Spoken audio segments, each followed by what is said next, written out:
Nah, jadi gini loh, Don Free ya. Mungkin sebenarnya selama ini kan kenapa saya itu tidak terlalu mendebat atau berdiskusi dengan Don Free karena saya anggap Don Free ya asumsi gitu dan ya asumsi itu ya nggak perlu ditanggapi terlalu berlebihan juga. Cuman lama-lama saya pengen Don Free juga apa ya membuka cakrawala berpikir gitu. Apa benar sih yang Don Free sampaikan itu sesuatu yang benar-benar diinginkan Yesus untuk disampaikan atau yang ingin Yesus pahamkan kepada umat manusia pada waktu Yesus turun kan gitu ya. Makanya kadang cara terbaik untuk mengetahui yang Yesus sampaikan ya kita kan harus lihat di Bible sendiri kan.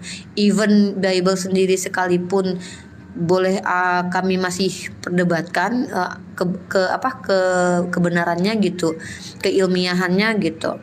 Jadi ketika Don Free menjelaskan banyak hal lalu Unriva cenderung seolah kayak mendiamkan, tidak mempertanyakan banyak hal. Bukan berarti sebenarnya aku tuh kayak nggak mau ini sih, cuman aku lihat ya Don Free kadang tidak bawa pemahaman sekolah tapi bawa pemahaman sendiri seperti yang Bang Zuma katakan. Dan itu ya don't free to know just what you're saying kata si Nugel ya. Artinya tuh ya minimal apa yang Don Free sampaikan itu ada beberapa orang yang mengukuhkan atau ya memvalidasi lah bahwa yang Don Free jelaskan itu bukan pemahaman sendiri gitu. Itu sih Don Free dan aku berharapnya Don Free itu lebih banyak ngobrol sama Bang Zuma ketimbang sama aku gitu. Dan nanti bisa saling menanggapi dengan Bang Zuma gitu. Mungkin gitu sih Don. Silakan Gini aja lanjut nih, Don. kalau menurut saya mending mending menjelaskan aja Bang Juma, siapa tahu Bang Don ini hari ini insya Allah dapat hidayah kan, dia kan lagi mencari kebenaran dalam Islam, mending hatuha aja sama Bang Juma ya nih. Ya, sebenarnya sih Don Freddy tipikal yang menghindari diskusi. Setahu aku sih memang. Tapi masalahnya adalah, sorry maaf di sini ada orang. Jadi aku lama-lama gini, Don Freddy, kamu buat apa sih ikut-ikut di ranah lintas agama ini? Kalau ternyata kamu sendiri ketika menjelaskan itu tidak mampu mempertanggungjawabkan dengan literatur yang seperti aku bilang gitu, yang divalidasi oleh para scholar. Masih mending kayak gini nih, oh itu dijelaskan sama Burita Wahyu atau Pak Bambang Nusena gitu. Lanjut dulu di sini, aduh inilah kekurangan aku kalau buka room pas lagi kerja, jadi akan ada suara noise dari orang lain Bang Zuma. Harapan aku tuh kayak orang, mungkin Bang Zuma silakan Bang Zuma. Oke, saya mau nanya sama Bang Don Pri aja boleh nih? Monggo Jangan ditanya Kak Ade, Yang enggak, yang ringan-ringan aja gitu. Bang Don Pri, boleh tanya sedikit saja, boleh nggak? Banyak juga nggak apa-apa, Bang. Banyak. Oke. Di Yohanes 12 ayat 1, di situ korelasinya dengan Matius 26 ayat 6 ya. Matius 26 nomor 6. Coba buka Bible dulu deh, buka Alkitab dulu. Ketika Anda buka, ya oke. Ketika Anda buka Yohanes 12 ayat 1, itu pasti di situ ada Matius 26 nomor 6 ya. Nah, pertanyaan saya gini. Saya tanya begini dulu. Lazarus dengan Simon si Kusta itu adalah oknum yang sama atau oknum yang berbeda? Itu aja dulu. Takutnya saya tuh kayak Edis gitu loh. Lazarus yang di Yohanes 12. Dengan enggak, Lazarus dengan Simon si Kusta itu adalah satu oknum yang sama atau oknum yang berbeda? Itu aja dulu. Itu bacaan di mana ya? Yang kalau yang Lazarus sama orang kaya ya? Coba Anda buka Matius 26 nomor 6. Dan nggak bawa itu lagi di jalan ya. Oke, saya bacakan Yohanes. Ya, Yohanes 12 ayat 1 ya. Ini kan tentang cerita Yesus diminyakin, itu posisi di rumah Lazarus, ya kan? Coba deh cek posisinya di rumah Lazarus. Di Yohanes 12 ayat 1 itu. Nah, ketika saya buka, itu kan korelasinya jelas tuh di Matius 26 nomor 6 juga. Nah, ternyata di Matius 26 nomor 6 itu ternyata di rumah Simon si Kusta. Jadi ini mana yang salah? Yesus itu kan ceritanya lagi diminyakin sama si Maria tuh. diminyakin, dimandiin sama diminyakin lah, gitulah. Itu kan 6 hari sebelum Paskah. Nah, kalau di Matius itu posisinya di rumah si Simon si Kusta. Makanya saya mau nanya, Simon si Kusta dengan Lazarus itu adalah orang yang sama, oknum yang sama atau oknum yang berbeda? Itu aja. Itu Simon Sikusta yang di Matius berapa ya? Matius 26 nomor 6. Itu korelasinya dengan Yohanes 12 nomor 1. Sebelum jawab Don Free, izin aku sholat dan Bang Kian Santang jagain room aku ya. Nanti diaturin aja gitu. Kalau berisik-berisik sedikit aku minta maaf karena aku lagi di musola. Mohon maaf. Aku sholat dulu. Ya. Lanjut yang lain. Jangan Assalamualaikum. jagain room nih, jagain janda juga nggak masalah bagi saya. Dilanjut Kang Ade. Sudah dibuka belum Matius 26 nomor 6? Atau mau dibacakan sama Bang Kian Santang? Boleh dibaca aja. Bang Kian, bisa dibacain nggak Matius 26 nomor 6? Dibuka aja Kang Ade, laptop saya lagi dipakai live. Kang Ade buka aja, bacain.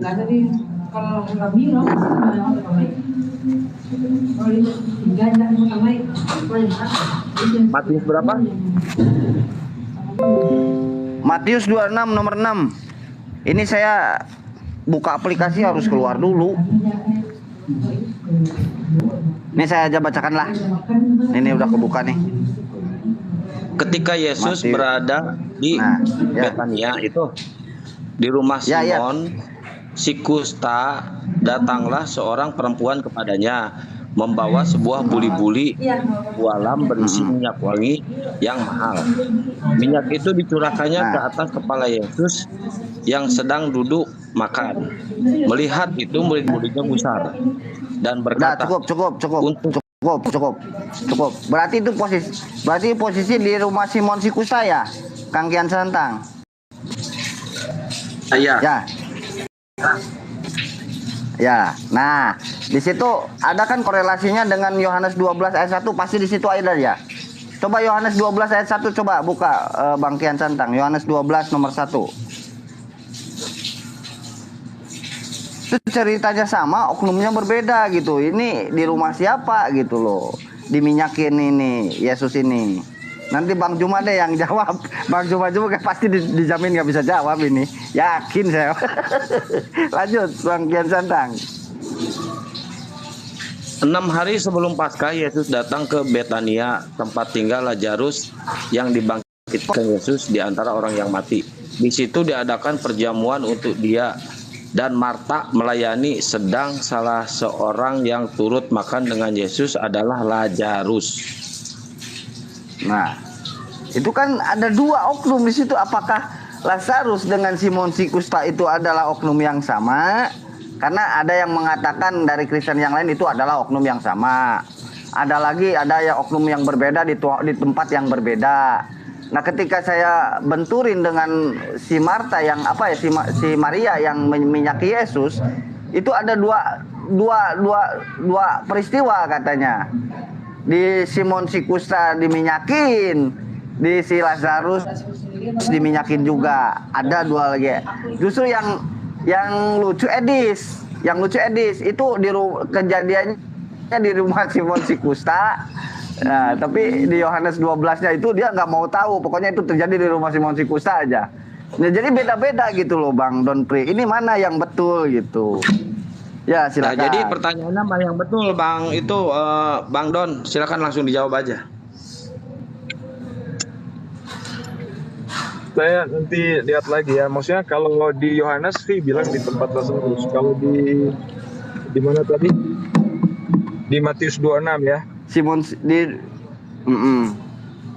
itu tidak mungkin dia diminyakin hanya satu kali gitu, tidak mungkin terjadi 2 kali. Tapi kalau Anda mempercayai seperti Kristen yang lain, itu 2 orang ya yang meminyaki si Marianya itu dua oknum gitu. Ada Maria yang lain lagi ya terserah. Itu kan larinya pasti ke keimanan gitu. Kalau saya kan sukanya cari-cari yang kontradiktif nih. Gitu. Dari zaman baheula gitu kan. dalam Bible itu gitu kan. Saya suka gitu. Banyak sih kalau mau dikupas banyak perbedaan antara Matius dengan Yohanes. Gitu. Mungkin Nah, Bang justru- Juma mau menerangkan. Bang Juma, silakan Bang Juma. Silakan Bang Juma, menurut Bang Juma gimana nih?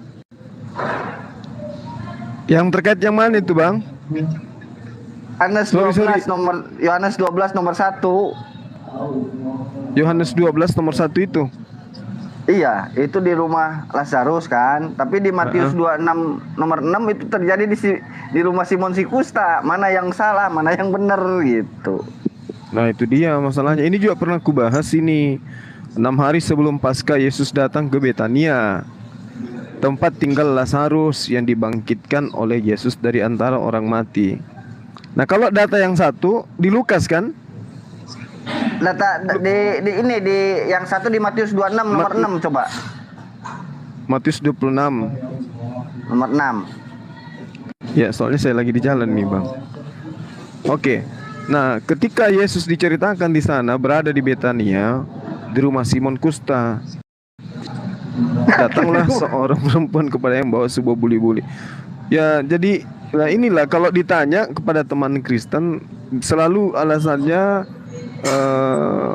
penulis ini menuliskan berdasarkan dengan sudut pandang masing-masing katanya. Itu cara mereka untuk kemudian menarasikan bahwasanya apa yang terjadi itu tidak ada kontradiksi, tetapi mereka menulis sesuai dengan sudut pandang masing-masing. Padahal sebenarnya ceritanya itu sama. Di situ diadakan perjamuan untuk dia dan Marta melayani, sedang salah seorang yang turut makan dengan Yesus adalah Lazarus. Maka Maria mengambil setengah kati minyak narwastu murni yang mahal harganya. Kan gitu datanya. Iya. Sementara di Matius juga ya sama bunyinya. Cuman yang jadi masalah ini di Betania. Mana yang benar sih? Di rumah siapa gitu ya? Iya, di rumahnya Simon. Iya, saya tuh. Di Yohanes di Lazarus. Nah, kalau ada yang mengatakan gini, Bang, ada yang mengatakan bahwa Lazarus dengan Simon si Kusta itu adalah satu oknum yang sama. Ya saya nggak bisa jawab Datanya lagi di kalau mana? memang itu benar gitu. Datanya di Ya, mana? iya makanya. Ya makanya bingung saya gitu loh. Ini sedangkan gitu Bang deh. Don juga nggak bisa menjawab ya tentang ini Bang Don. Iya, nanti dilihat lagi lah. Oke, Kan nggak baru apa-apa jadi dilihat apanya PR. kan udah dibacakan tadi ayatnya Bang Don. Iya, saya tahu arah pertanyaannya, kontradiksi kan. Nah, Bang Don sendiri meyakini nggak bahwa itu ayat kontradiksi? Kalau yang tertulis sih memang berbeda ya. Tapi Ya udah berarti kontradiksi itu udah jelas. di Alkitab sih banyak yang kayak gitu, tapi sebenarnya nantilah saya juga bisa cari itu ya, referensi atau penjelasan sebenarnya untuk hal-hal seperti ini. Banyak. Iya, dalam kok bisa Alkitab, berbeda? Ya kok bisa berbeda gitu, Bang Don Pri? Padahal Matius dengan Yohanes itu kan pasti bersama-sama terus kan mengikuti Yesus sebagai muridnya Yesus. Dia pasti kemanapun akan mengikuti Yesus gitu kan. Tidak mungkin sampai terjadi perbedaan cerita seperti itu gitu. Itu menurut saya, logika saya gitu. Tapi kalau pemahaman Bang Don Pri lain ya itu kan kembali lagi ke keimanan akhirnya kan gitu. Itu aja sih. Oke, ini udah sore, saya mau mandi dulu. Bang Kian Santang, Bang Juma, Bang Kuasa Ilah, Bang Don Pri, terima kasih. Iya, Bang. Gitu aja ya. Bang Juma sehat selalu. Kang Juma sehat selalu. Semangat. Iya Bang Ade. Iya Bang Ade. Iya Bang Ade. Ayo nih, assalamualaikum warahmatullahi Oke. wabarakatuh. Waalaikumsalam warahmatullahi wabarakatuh. Lanjut Bang Juma. Kalau terkait dengan ini, ya terkait dengan tradisi internal Kristen itu sebenarnya bisa kita mengetahui bahwasanya Lazarus dan juga Simon itu adalah oknum yang berbeda. Kenapa? Karena ketika diceritakan Simon ini pergi ke Perancis misalnya ya, mendarat dengan kapal di muara Sungai Rhone, itu dia bersama dengan Lazarus dan Maria. Dan dia adalah rasul pertama di Magdalena. Jadi itu tidak bisa kemudian dikatakan bahwasanya Lazarus dan Simon Kusta ini adalah oknum yang sama. Itu jelas berbeda itu. Makanya kalau dikatakan kontradiksi ya memang iya sih. Itulah teman-teman.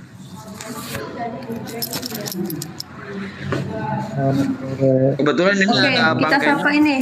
Bang Kenzo nih, Kang Kian Santang. Bang Zuma, ini udah kenalkan ada. Bang Kenzo ini Dilanjut lagi, salah satu Bang. teman Kristen. Oh iya, salah satu teman Kristen yang pernah jadi Muslim, Bang Zuma, lalu memilih untuk murtad kembali karena ada beberapa cerita spiritual. Cuman Bang Kenzo ini termasuk yang ini asik untuk diskusi, Bang Zuma. Mungkin Bang Kenzo ada yang ingin ditanyakan sama Bang Zuma, mungkin waktu dan tempat dipersilahkan Bang Kenzo.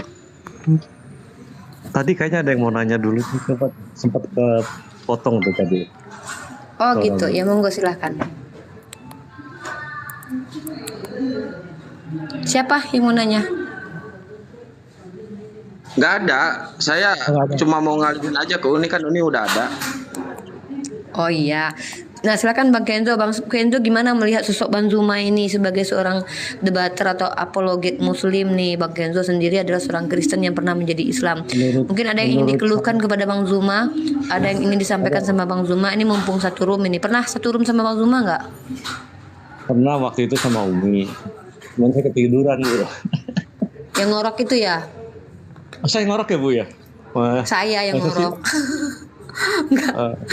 Silahkan Ya, mungkin Bang Zuma, saya lihat sih ada yang ingin ya. ditanyakan sama Bang Zuma. Mungkin mumpung ada beliau di sini ya. Silahkan Bang Kenzo. Saya cuma pengen nanya apa yang ayat yang nete itu Bang Juma. Lukas 11 nomor 27 itu Bang. Iya. Sebenarnya di situ berbicara nete atau apresiasi seorang wanita, Bang. Itu kalau mau dilihat sih apresiasi seorang wanita. Berarti bukannya Yesus tuh nete sama mamanya ya, Bang ya? Kalau Tertulis dia ya, Bang? enggak tertulis. Tapi kalau dikatakan Yesus itu 100% manusia, ya logika mana sih yang ingin menyembunyikan data itu kan gitu ya. Jadi gini, Bang. Heeh. Abang setuju gak kalau ada bayi yang ada dihukum? Gimana? Maksudnya ada seorang bayi yang nggak menyusui gitu dari kandungnya, menggunakan yang lain gitu. Ada, betul, ada. Kalau ada udah sepakat berarti saya nggak perlu nanya lagi gitu yang lain. Gitu. Berarti bisa juga Mm-mm. Yesus ini nggak ditetein sama mamanya gitu. Bisa juga Bang, berarti Bang. Soalnya nggak tertulis juga di situ bahwa Yesus nggak ditete. Jadi semuanya nggak ada yang tertulis sama sekali. Jadi kita nggak bisa bilang juga bahwa Yesus tuh dikasih tete gitu sama mamanya. Saya cuma mau klarifikasi di sini aja Bang. Kalau kita lihat di dalam ini, kalau kita lihat di dalam data yang ada di Lukas 11 itu, dia tidak mengatakan ibunya, tapi dikatakan berbahagialah dia yang memiliki tete yang dihisap ya oleh kamu, kan gitu. Betul. Berarti Tapi intinya dikatakan Yesus itu sebagai bayi wajar nete. Saya rasa jangankan nete, Yesus itu menikah dan punya anak pun itu wajar. Kenapa? Karena Yesus itu kan 100% manusia. Nanti di konsili baru ditobatkan lagi dan 100% ilahi. Kan gitu. Kalau dikatakan Yesus mati, Yesus menikah, Yesus punya anak, ya wajar. Kenapa? Karena dia manusia 100%. Hanya saja masalahnya di sini kita disetting oleh pencipta langit dan bumi, pencipta kita, untuk memahami bahwa yang hak itu hak, yang batil itu pasti terkena. Sesuatu yang batil dianggap sebuah hak pasti akan connect di kepala, sehingga teman-teman Kristen itu ketika dikatakan Yesus itu nete, Yesus itu menikah, pasti memberontak gitu loh. Nah inilah salahnya kalau menuhankan manusia gitu. Padahal kalau dipikir begini Bang. gimana Gini Bang, di situ apakah di kitab ada tertulis bahwa Yesus itu bertikah?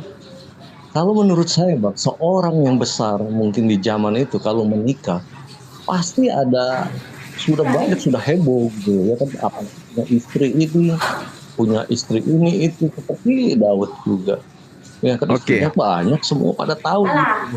Oke. Mungkin ya Bang ya, ini analogi saya aja Bang, Iya, pasti iya. heboh lah. Di sini kan masih blur gitu loh Bang. Cuma hanya Oke. menduga-duga. Tapi secara manusiawi saya yakin gitu loh. Kalau kita manusia pasti butuh.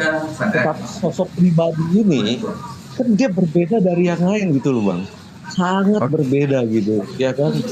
Oke. Harus pahami sosok orang yang ini berbeda gitu. Kalau emang dia tahu dia punya anak, pasti adalah istilahnya itu pasti ada. Nah kalau dia nggak kawin, tapi dibilang kawin itu jatuhnya kan udah itu aja sih Bang. Iya, oke. Nah, jadi kalau Anda melihat saudara saya mengatakan tidak ada kok orang yang mengimani dia menikah, tidak ada kehebohan kan gitu. Nah, ini sama kasusnya. Ini sama kasusnya ketika internal Kristen mengatakan ada suara dari langit yang mengatakan inilah anakku, kepadanya lah aku berkenan. Nah, sekarang kalau hal menikah saja kita katakan pasti heboh, bagaimana dengan suara Tuhan yang datang dari langit? Tiba-tiba di Yerusalem ada menggelegar dengan bahasa Ibrani atau bahasa Yunani atau bahasa Aramaik yang mengatakan inilah Yesus anakku, pada yang aku berkenan. Mana ada imam-imam Yahudi, para rabi-rabi Yahudi, tidak ada yang mengimani itu. Makanya Yesus ditangkap dan diadili. Karena apa? Mereka tidak pernah mendengarkan suara dari langit. Jadi itu berita euforia yang ada di internal Kristen aja. Itu pertama. Kedua, kalaupun ada cerita-cerita tentang Yesus menikah, Yesus berumah tangga, Yesus kemudian netek, kira-kira mau nggak gereja pada awal mula itu meloloskan cerita-cerita ini? Ini dulu pertanyaannya. Karena sebelum sampai di Indonesia ajaran Kristen ini, dia masuk di meja dapur seleksi dulu. Konsili-konsili itu adalah musyawarah untuk menentukan Yesus ini manusia atau Yesus ini Tuhan.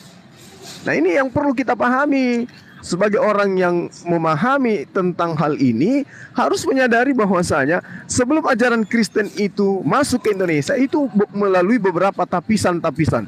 Ada konsili-konsili sampai hasil konsili itu menghasilkan bunuh-bunuhan. Orang yang tidak sepakat.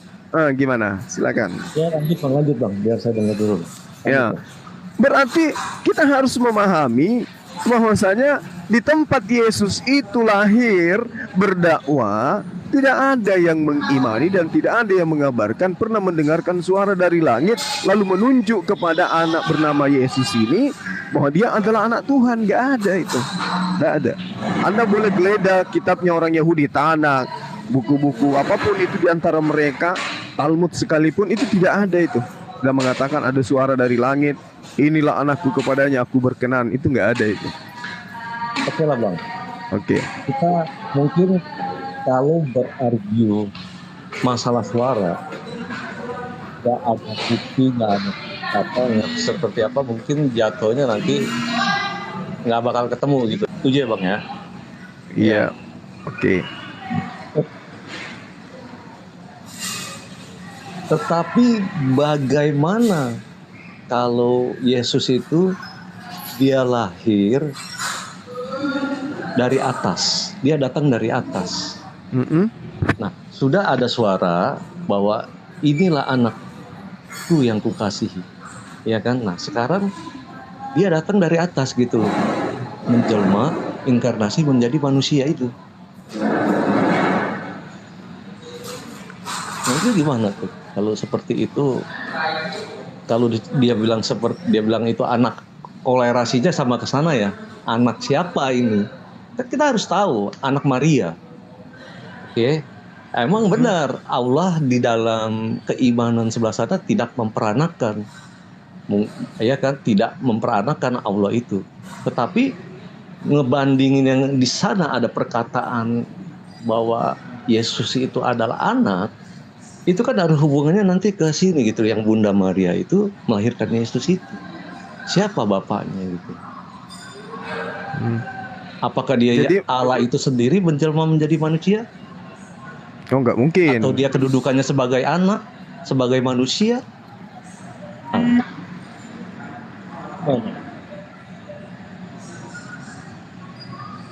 Jadi kita mau ngambilnya yang mana nih Bang? Mau ngambil yang manusianya, mau ngambil sebagai anak Allah, Ya Atau intinya gini mau loh. ngambil dia Tuhan itu sendiri, Bang. Lebih Intinya condong gini. kemana gitu? Intinya gini. Kenapa nggak dikembalikan aja ke Yesus? Siapa Yesus menurut Yesus? Kenapa nggak ke sana? Kenapa kita harus berasumsi sendiri gitu? Sementara di dalam kitabnya orang Yahudi sendiri mengatakan di Amsal 3 nomor 5, percayalah kepada Tuhan dengan segenap hatimu. Janganlah bersandar kepada pengertian sendiri. Akuilah dia dalam segala lakumu, maka ia akan meluruskan jalanmu. Nah, kenapa tidak beriman sesuai dengan kesaksian Yesus aja? Kenapa harus beriman sesuai dengan kesaksian orang-orang yang menginginkan ajaran Romawi dan Yunani itu masih langgeng sampai hari ini? Karena Romawi Yunani sebelum Kristen itu ada, mereka sudah mempunyai konsep keyakinan di mana mereka meyakini dewa-dewa mereka itu nusul menjadi manusia. Itu nggak bisa dipungkiri itu. Begitu Kristen datang, agama mereka hilangkan, agama nenek moyang mereka tinggalkan, mereka semua menjadikan Kristen itu sebagai agama yang sah kekaisaran. Ada apa? Karena konsepnya sama. Siapa yang menyamakan? Adanya orang Yahudi yang kemudian menjajakan Yesus keluar dari Bani Israel. Nah sekarang apakah ajaran Romawi Yunani yang dijadikan sebagai agama sah kekaisaran ini seirama? Notnya sama, lantunan dan gelombang suaranya itu sama, di mana Yesus mengajarkan Injil di Bani Israel? Kan tidak. Sampai hari ini Yahudi dan Kristen itu laksana langit dan bumi. Ayo. Ini dulu, kalau saya sih kembalikan kepada Yesus. Siapa Yesus menurut Yesus? Itulah yang benar. Oke. Di situ juga Yesus pernah berkata 17:3 ya Bang. 7. Yang utusan yang benar itu berapa ya? Yohanes 17 ayat 3 ya. Yang dia bilang apa? Bahwa kita harus mengenal satu-satunya Allah yang benar. Dan aku ini sebagai utusannya. Di ayat selanjutnya ada juga dia mengatakan bahwa yang lagi berdoa ada yang saya lupa ayatnya, mungkin satu ayat atau bahwa engkau memberikan namamu kepadaku gitu. Ya kan, nama berarti Yesus. Yesus, namamu yang engkau berikan kepadaku. Berarti Yesus itu nama juga Bapa itu sendiri. Kenapa? Karena Yesus berbicara bahwa namamu yang engkau berikan kepadaku. Makanya iman Kristiani dia menyembah Yesus, meninggikan Yesus, itu juga meninggikan nama Bapa yang diberikan kepada menyembah Yesus. Menyembah, meninggikan, memuliakan nama itu sama juga menyembah Bapa yang namanya yang dikasih ke Yesus itu. Seperti pada waktu dia ya diangkat ke surga setelah di Yohanes 24 itu sampai 40 lebih. Begitu dia terangkat ke surga, dia pada menyembah gitu loh Bang. Gitu. Nah di sini kita kalau lihat pribadinya, manusianya ya nggak bisa disembah. Pribadinya dia manusia Bang. Tetapi namanya memuliakan, meninggikan namanya itu Yesus, nama yang diberikan kepada Bapa sendiri, nama Bapa itu sendiri diberikan kepada Yesus itu sendiri. Itulah yang ditinggikan dan dimuliakan. Dan disitulah kebesaran Bapa itu benar-benar dimuliakan gitu Bang. Nah itulah kenapa Yesus bisa dibilang Tuhan, karena itu nama itu satu-satunya nama yang berkuasa di bawah atas langit, di bawah langit, bahkan di atas langit. Nama itu berkuasa karena itu nama Bapa itu sendiri, namanya Yesus. Saya nggak tahu ya, saya nggak ngerti bahasa. Apakah nama yang di situ itu ada yang dibilang Yahweh lah, Elohim, saya nggak ngerti lah kalau bahasa saya itu. Tetapi secara gambar kan kita bisa kena gitu loh, nggak butuh ada seperti musik tafsir yang ribet, namamu yang kau berikan kepadaku. Itu gimana tuh Bang? Iya, jadi itu iman ya, itu iman, itu tafsir, itu iman. Nah sekarang mari Iman, kita, kalau iman, iya, kalau mari iman kita, salah nggak Bang? Kalau umat Kristen beriman seperti itu gitu loh Bang. Tidak salah karena itu iman. Kita nggak boleh menyalahkan karena itu iman. Nah sekarang mari kita dudukkan perkara kebenarannya. Karena iman belum tentu benar kan gitu ya. Nah gini, kalau Anda mengatakan Tuhan yang disembah Abraham, Ishak dan Yesus satu, tidak mungkin kemudian Maria memberikan nama ke penjajah. Itu satu dulu. Abraham itu ketika menerima bahasa Ibrani. Kedua, Yesus menerima firman itu berdasarkan sejarah, dia berbahasa Aramaik. Lalu kenapa berubah menjadi Yesus? Dari mana ke mana itu ada sosnya? Ini adalah ajaran yang kemudian harus ditelaah lebih jauh. Dari mana datangnya kata Yesus ini? Yang ke Yunani-Yunanian. Sementara kalau saya memahami, sabar. Kalau saya memahami, nama yang diserahkan Tuhan kepada Yesus itu ya nama Tuhan untuk diajarkan kepada Bani Israel. Siapa nama Tuhannya Bani Israel? Nama itulah yang kemudian Yesus diserahkan ke Yesus untuk dia bawa ke Bani Israel bahwa aku adalah utusan Tuhan Hasem Yotevave kepada kalian. Bukan dikatakan bahwa nama Tuhan itu adalah Yesus. Bukan begitu maksudnya. Sama seperti saya mengutus anak buah saya misalnya. Kau bawa, sebut nama saya di sana. Bawakan bahwa kamu itu adalah utusanku. Katakan bawa namaku. Kalau ada yang tanya kau itu siapa? Terus Bang Suma yang mengutus. Jual namaku kepada mereka. Itu bernama Bang Suma. Atau utusan saya itu namanya Lato-Lato. Lalu kemudian dia perkenalkan, aku ini Lato-Lato. Ya, aku ini Lato-Lato, aku utusan Bang Suma. Lantas kemudian Lato-Lato ini adalah namanya Bang Suma, bukan begitu. Makanya Yesus ketika dia datang, apa yang disebut? Eli, Hasem, Yotevave, Bapa. Dia pernah menyebut itu, wahai Yesus yang ada di surga. Nggak pernah itu, Bung. Itu cuman iman, tapi nggak apa-apa. Itu iman Anda, kita nggak menyalahkan. Silakan. Ya.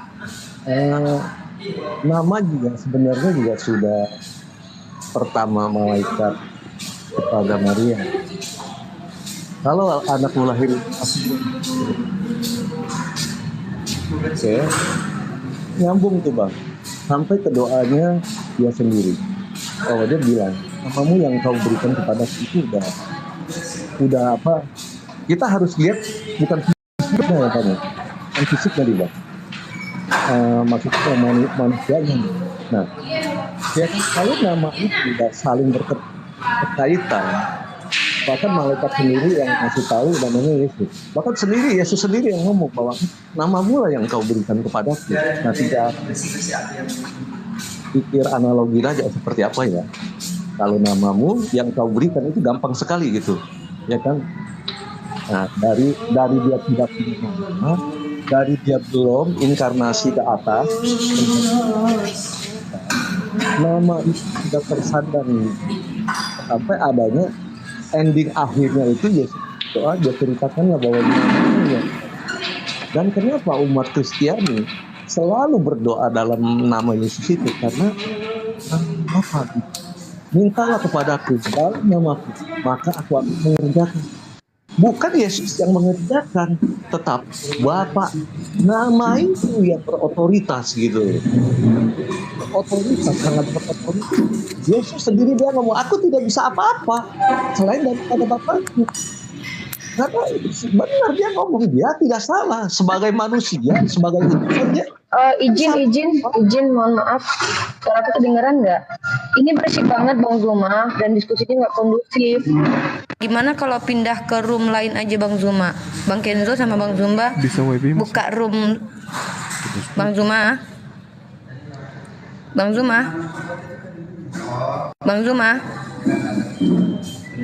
Halo Itu Bang. Bang Juma sinyalnya merah nih. Balok dua lagi. Iya, jadi teman-teman yang ada yang 370 orang, Uni minta maaf. Saya nggak bisa mute. Saya mau matiin ini dulu ya. Saya mau matiin minta tolong untuk pindah ke room lain dulu Bang Zuma sama Bang Kenzo. Ya, assalamualaikum. Siap. Ya, halo, assalamualaikum Bang Iwan.